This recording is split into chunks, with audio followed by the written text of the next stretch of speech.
Hey.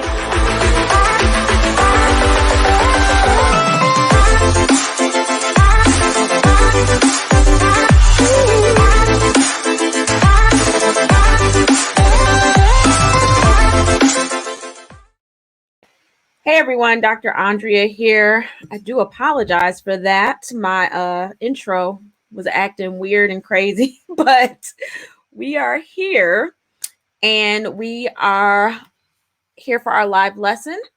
So, welcome everyone. We are talking about identifying a poverty mindset. This whole month, we're talking about breaking the poverty mindset. So, if that's of interest of you, definitely go ahead and lock in. You can share this. I'm actually showing this on our public page as well. So, I'm going to introduce myself. My name is Dr. Andrea, and I am the founder of the Kingdom Business Leadership Network. And what that is a network of Christian entrepreneurs. Sorry about that. I'm fixing my light. A network of Christian entrepreneurs where we love God. We work on developing our businesses, monetizing our businesses, but it's designed for coaches, for authors, for service entrepreneurs, really product-based people as well, really, but anybody that has God in their heart and they like to operate in a kingdom way of doing things. So we teach on all things business and monetization of your platform, but we also talk about how to hear the voice of God very clearly and how to move strongly in your spiritual gifts.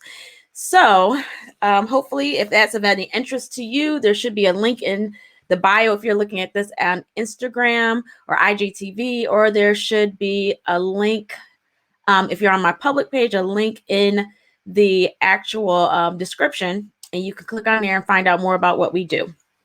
So welcome everyone. Let me get myself together. You have a lot going on sometimes when you do these live streams. But like I said, this whole month we're talking about breaking the poverty mindset.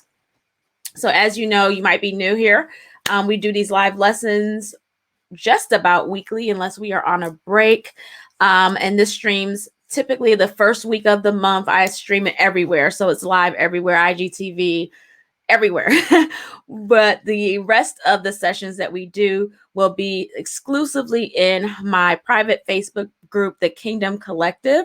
So if you went on our social media, like I said, this month we're talking about breaking the poverty mindset. So we're having a lot of information on this particular subject. So today we're having our live lesson identifying the poverty mindset, and we're having in our paid membership, the paid version of our membership, we're going to be doing a prophetic prayer in and around this. And then our next live lesson is effects of the poverty mindset. And in our mastery group, the paid mastermind or mastermind paid membership, it's like a mastermind. No, we're going to do a masterclass about breaking the poverty mindset. So that's going to be everything in that particular masterclass. And then we're going to, in our third live lesson, talk about how to gain an abundance mindset. In our membership group, the paid membership group, we're going to do foundations of the poverty mindset, which is the spiritual side of it, talking about the spirit of mammon, which we will talk about a little bit today. And then finally, the very last live lesson at the end of the month will be practical keys to walking in an abundance mindset. So there should be a graphic. It looks like this, except it's not black and white, a graphic in this group. And on my social media, it has this graphic with everything that I just said. So make sure you stay connected so that you can get in on some of these things. This year, the Lord really has me focusing on my blogging, which I did not focus on this year or last year, I should say. So you're going to be seeing some of this content also in a blog. So, and then possibly in a YouTube video, which to me is video blogging anyway. So definitely keep your eyes open for that because I'm going to be giving you a lot of information. So make sure you have your notebooks out. Mastery folks, you guys know, I not spoil you guys, but you guys get the actual notes in the vault. So you can take your own notes, or you can wait till it comes in the vault, whichever comes first, whichever is easier for you. So now that the preliminaries are done, let's get going. I didn't even check to make sure you guys could see and hear me. I'm assuming that you can see and hear me, because usually I check it out. Here, let's see if you can see and hear me. I'm hoping that you can, because somebody would have said something by now. Okay, good. Okay. So let's get started, because I have so much content.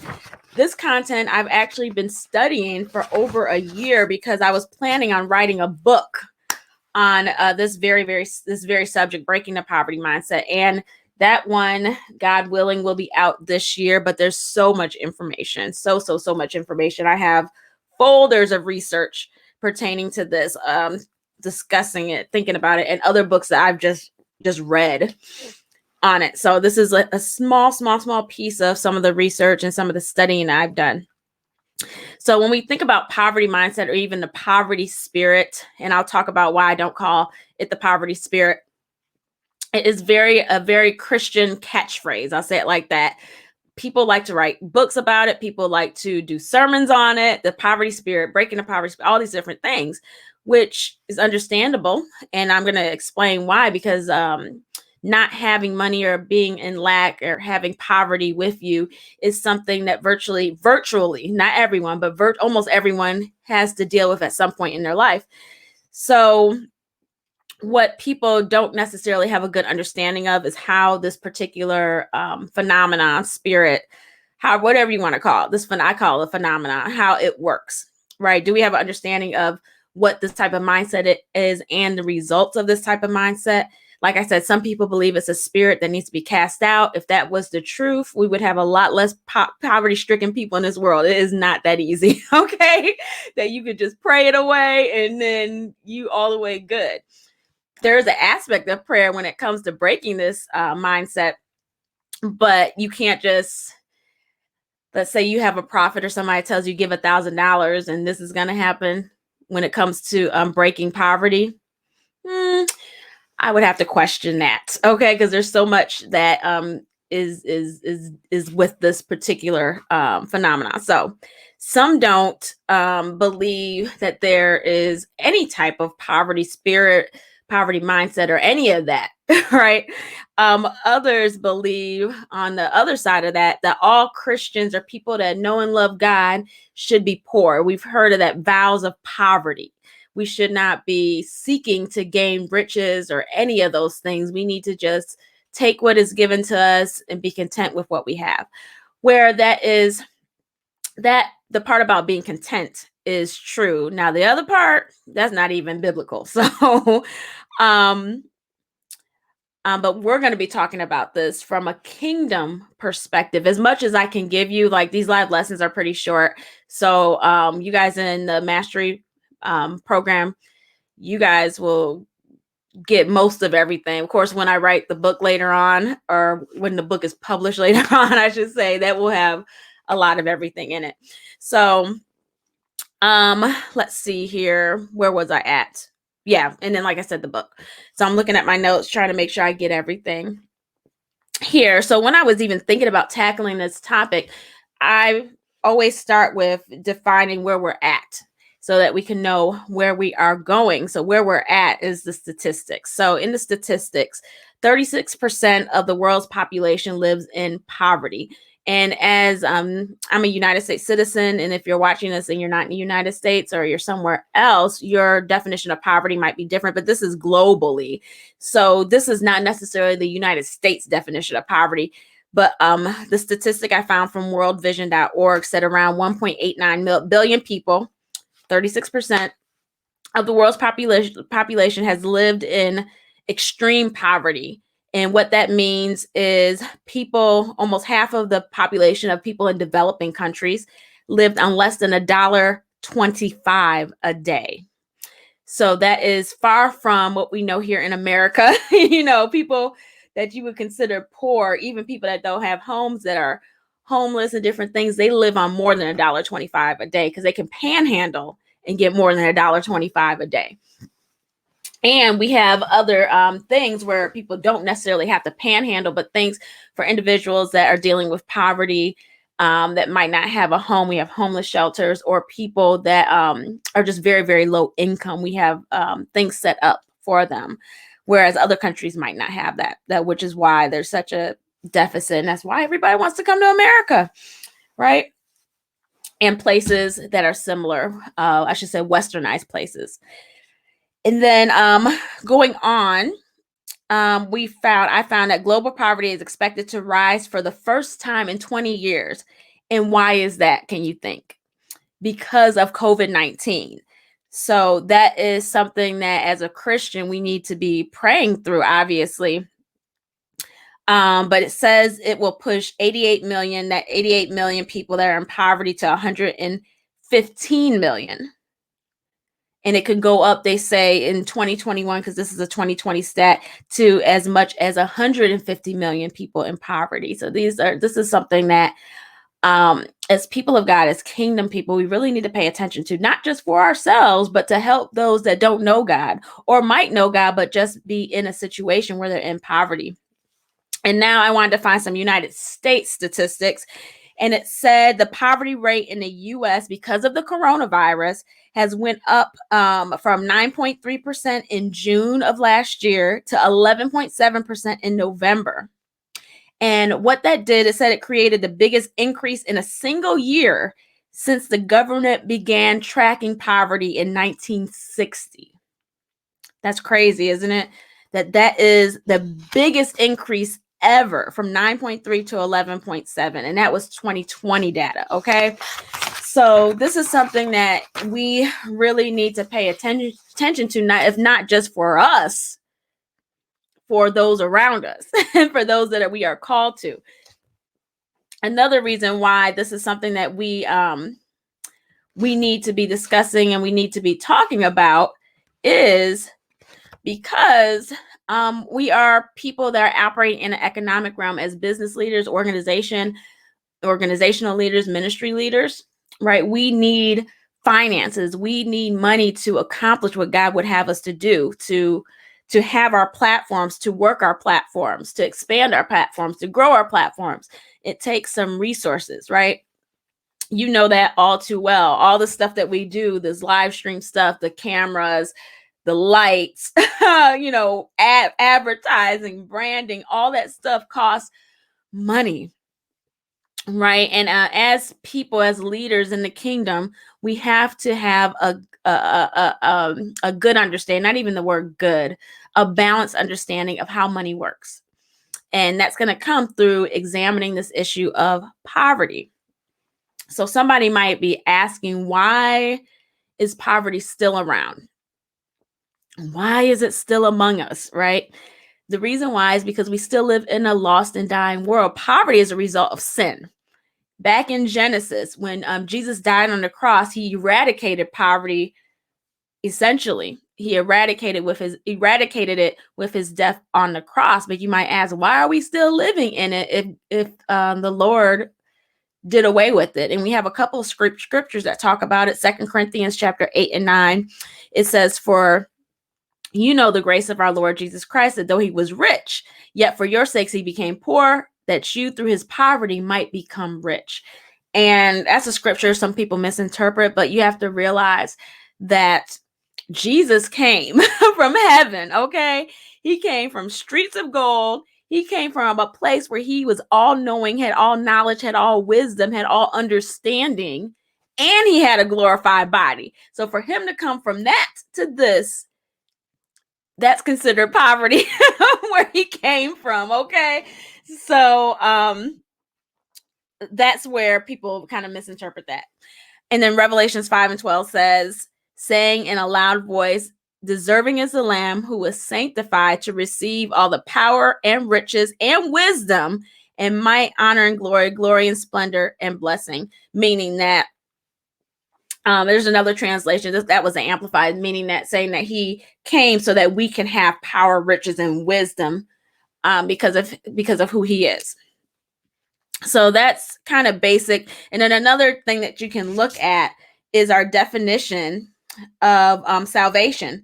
the definition of salvation, see if I can find it here. I just had it. The definition of salvation is sozo, which is healing, preservation. Here we go. It means to heal, to preserve, to save, to do well, to make whole, to keep safe and sound, to rescue from danger or destruction, from injury or peril, to save a suffering one from perishing. That is one suffering from disease. To make well, to heal, to restore to health, to preserve one from danger or destruction, to rescue. So here we even see in that definition of salvation, the Greek word sozo, we see that it talks about to make whole, right? So that's talking about to keep safe and sound, to make whole. So that's a reference to wholeness, has to do with nothing missing, nothing broken.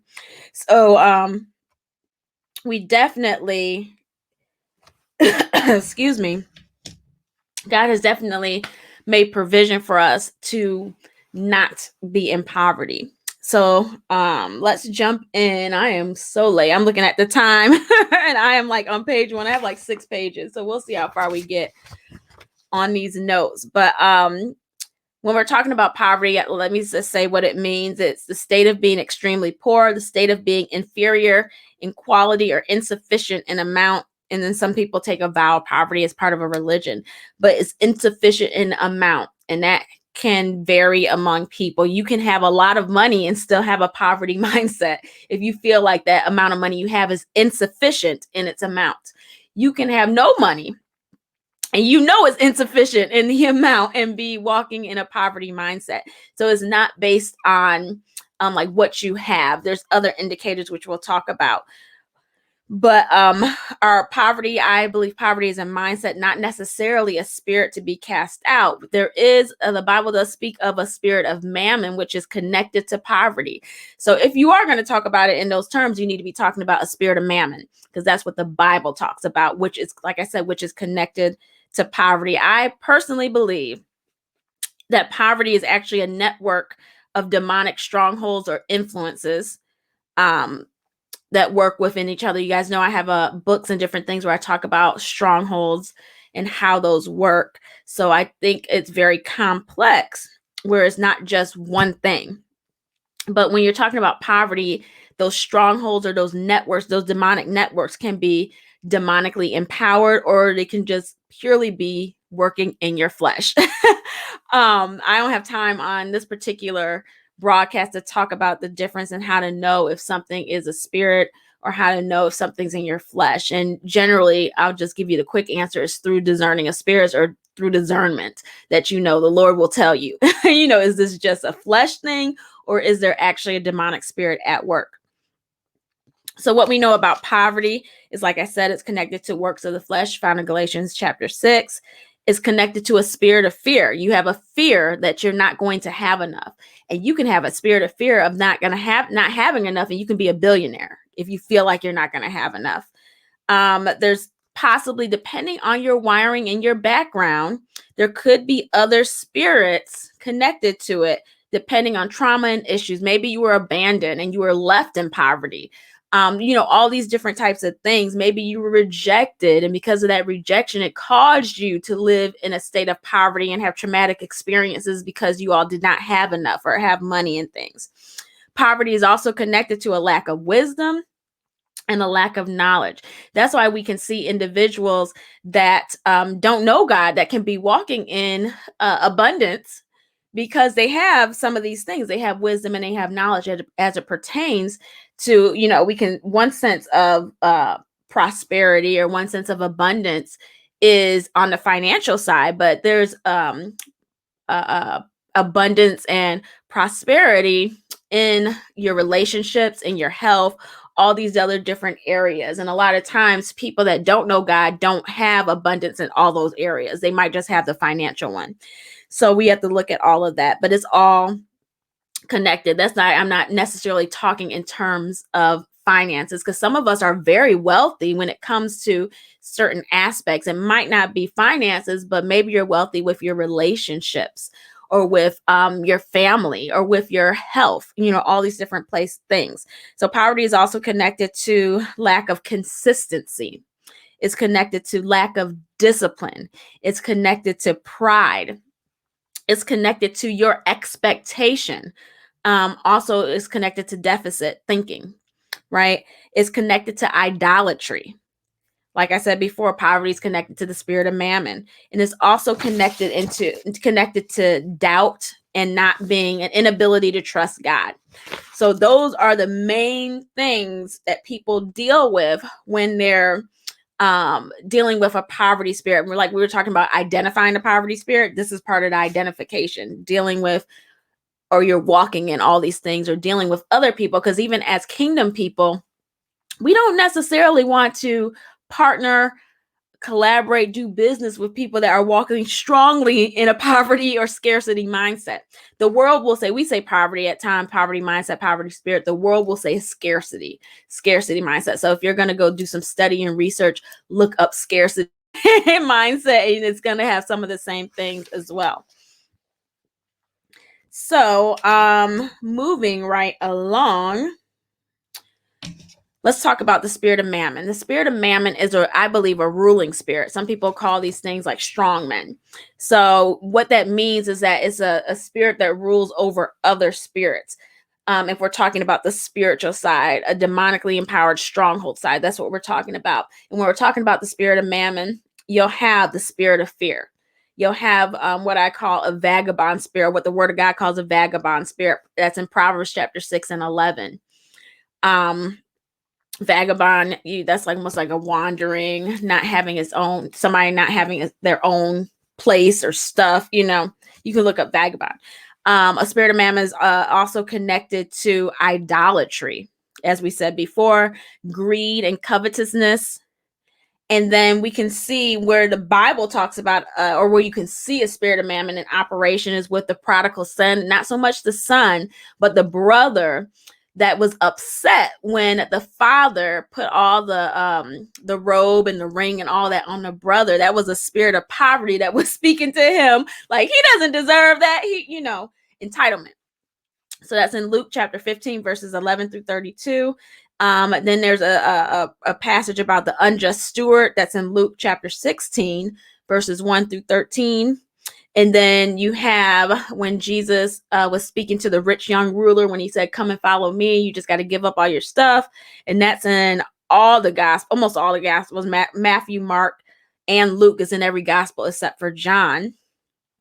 So the spirit of mammon is something that's talked about, something that we've seen. And I didn't even give you any Old Testament references where we can see it with Gehazi and Elijah. We can see it there where, remember when I believe it was Elijah, where the king or whomever he healed wanted to give him all these things, all this riches, all this wealth, these different things, horses, chariots, whatever. And he told him, no, go ahead.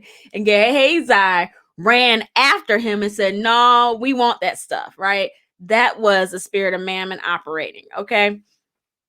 So there's instances throughout the scripture if you really study it, Old Testament and New Testament, talking about the spirit of mammon, what I'm calling connected to a poverty way of thinking and mindset. So hopefully that's clear enough that you can have an understanding of it.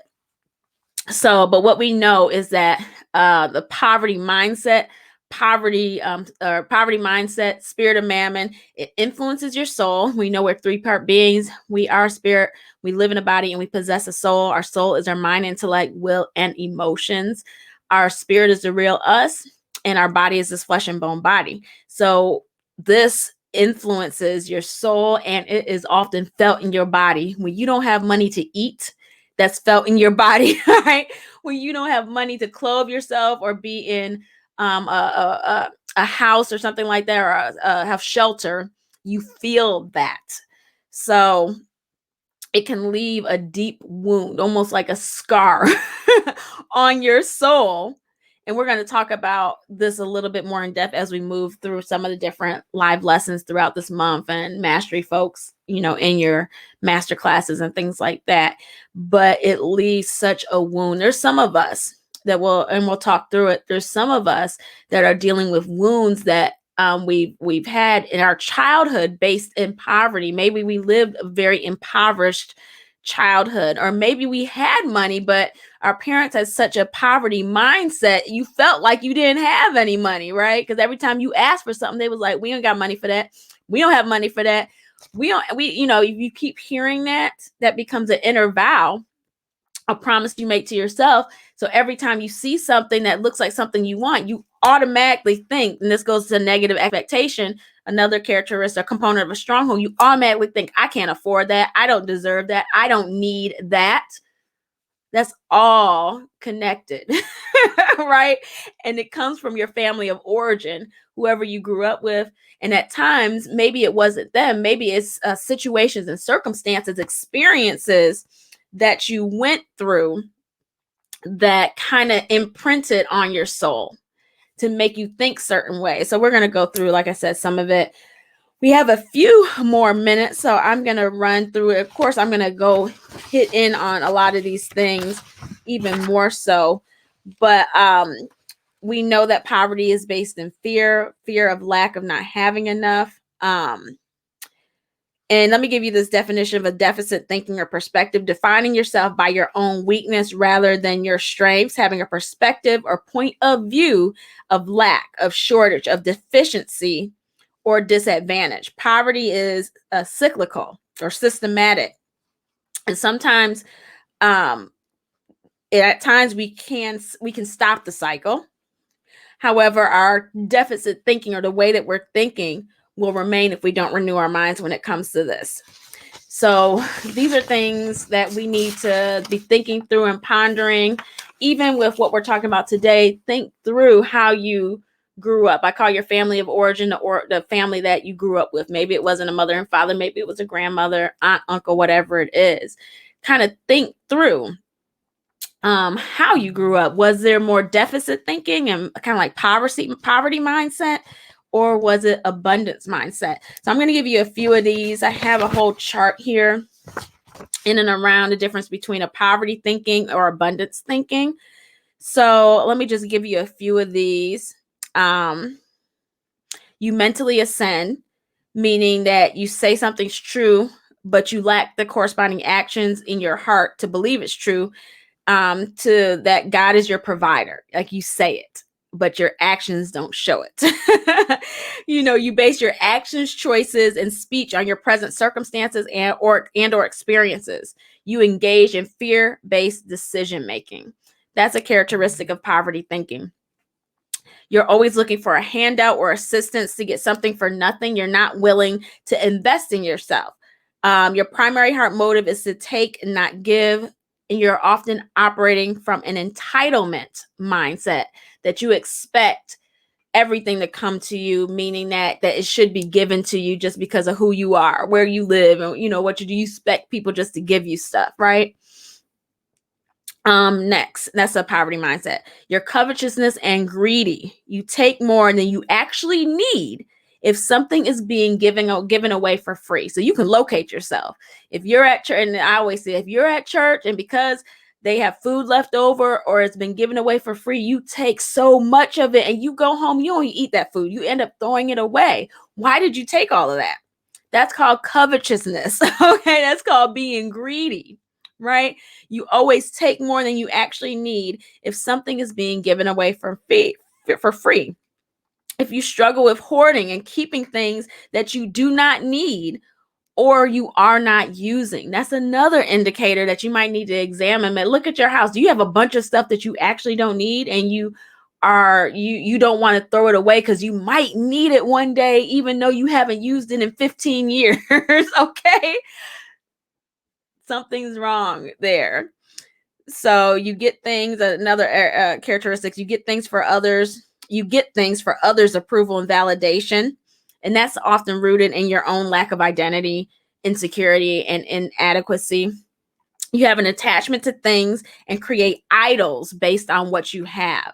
And this is something I think all of us have to fight, because at times, if we come from a place where we did not have anything or we didn't have a lot, when you start making money as an adult, you are like, man, I'm making money, so I'm going to get all the labels. I'm going to get all the designer stuff, the designer purses. I'm going to get this type of car and that type of car. And you have to be very careful that you don't turn those things into an idol and start identifying who you are and getting validation and approval and feeding off of that from other people because you have those things and they think you're somebody because you look like you got money, right? But that's a very slippery slope. So we have to be very, very, very careful. And another reason we have to be very careful is because the world, that is what they want you to believe. That's what everything, if you look at TV, media, and all these things, that is what they are pushing, that mindset. And that's why we have to stay hooked in and locked in with the word of God, because that is not the reason why we have things. Yes, God gives us things and good gifts to his children to enjoy. And that's what it's for. Enjoy. We don't idolize them. We don't identify with them, right? They're just things for us to enjoy. So we have to fight and renew our mind to have that mindset and be content and be a cheerful giver when the Lord asks for us, and honor God with our finances. And the last few, I won't be able to go through all of these. You have a dislike or offense towards people with more than you. These are characteristics of a poverty mindset. Like you don't like people that have money or rich. You feel a sense of condemnation. Like, I'll say it like this. You look at the rich or people that have more than you with a sense of condemnation. What that means is you say, oh, they don't need that expensive car. That money should have been given to charity instead.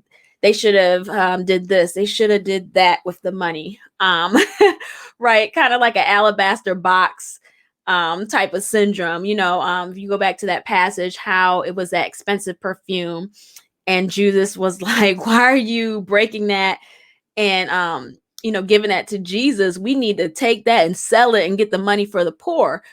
Where he has a bad motive. He wanted that money for himself because he was pocketing the money, but he said that anyway. So that's another greed and covetousness as well. He walked in that same spirit of mammon, but that is what this is talking about, right? You have this sense of, no, that should be given to charity. You don't deserve that, or they shouldn't spend all their money on that. And reality is that's none of your business, the reality. And if it's money that God gave them, they can spend it on whatever the Lord allows them to spend it on. Or some of us do that with people that don't know God because they spend money on foolish things. You got to be very careful with that. These people, if you have a poverty mindset, at times you're really driven by work. You overwork yourself just to get money because you think you're going to run out. You can be slothful. You only do things. You look to only do just enough. I'll say it like that. You just do the minimum. You just do exactly what people need. You don't do any more. And you rationalize that based on your entitlement. They don't deserve me working in excellence because they don't pay me enough. Poverty mindset. And then the last two I'm going to mention, I have a few more, but the last few, I talked about some of them already. You're not being a good steward or manager over what God has given you. You murmur and complain that you don't have enough. You don't operate in consistency and discipline with things of value. So that can be a lot of different things of value, especially money, but you don't steward things well. You don't have consistency. You don't have discipline. This is another indicator. You are never content at all. You cannot, and we talked about that previously. Some people that have a lot of money are not content with what they have. And then finally, you lack knowledge, wisdom, and understanding when it comes to financial matters, and you might be unwilling to learn. So there we have it. If it was you, or if you see indications of that, and I wrote this like 4 years ago, and I saw myself in different aspects of that. But once I got an understanding, I went through the word of God pertaining to that, to break those different vows and mindsets and ways of thinking. When it came to poverty, I experienced freedom. Okay. And the Lord helped me in helping me to have corresponding actions to break that mindset. And it might be, and you have to let the Lord guide you and lead you. He might be like, buy this. and it's this expensive thing that you would never think to buy, but you buying that can break something in you when it comes to certain things, or you giving a certain amount of money to charity or to your church or to whomever, right?